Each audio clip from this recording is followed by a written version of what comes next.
9-декабрдын түнүндө Бишкектин Гагарин Чапаев көчөлөрүнүн кесилишинде белгисиз адамдар кара түстөгү унаа менен келип, Toyota Avensis үлгүсүндөгү машинеге бир нече жолу ок чыгарган. Ок тийген унаада 3 адам болгон. Алар батыш тарапка из жашырып бараткан кара түстөгү унаанын артынан кууп жөнөйт. Катуу ылдамдык менен бара жаткан унаа жол кырсыгына кабылат. Атышуудан 30-31 жаштардагы 3 адам жаракат алып, Бишкектин травматология жана ортопедия илимисилдөө борборуна алып келинген. Алардын бири 31 жаштагы Жаран оор абалда.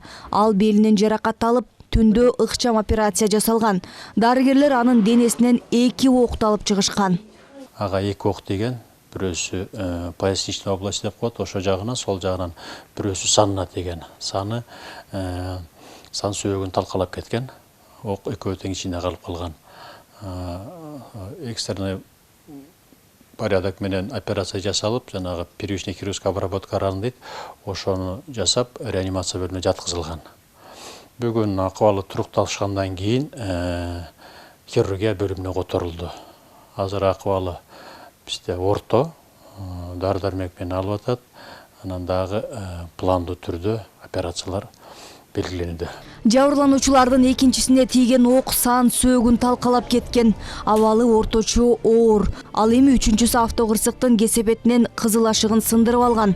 Абалы туруктуу. Учурда экөө травматология бөлүмүндө жатат. Жабыркагандардан маалымат алууга алардын жакындары жол берген жок. Белки кууган балдарды, аткан балдарды ошону кармагыла, бияка не беспокойтесь. Балаңыз келдиңиз, мен энем болот. Хорошо, не беспокойтесь. Жакшы апал. Тиякта башка балдарга карагыла.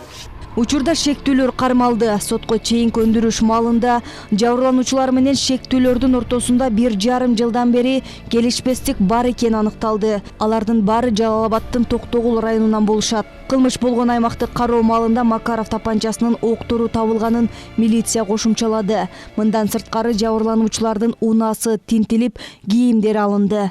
В рамках безопасного города, где были расположены... Коопсуз шаардын камераларынын жардамында оор кылмыш ишинин бети ачылды. Ок чыгаргандар кармалды, алар 24 жаштагы жигиттер болуп чыкты. Шектүүлөрдүн номуру өчүрүлгөн Макаров тапанчасы табылды. Учурда тиешелүү экспертизалар дайындалды. Сотко чейинки өндүрүш уланууда. Двое граждан, оба являются... Буга чейин маалымат каражаттары ок атышууда уюшкан кылмыштуу топтун мүчөлөрүнүн катыштыгы бар экенин өздүк булактарына таянып жазып чыгышкан. Бирок Ички иштер министрлиги окуяга күч орган кызматкерлеринин тиешеси бар же жок экени тууралуу комментарий бере элек.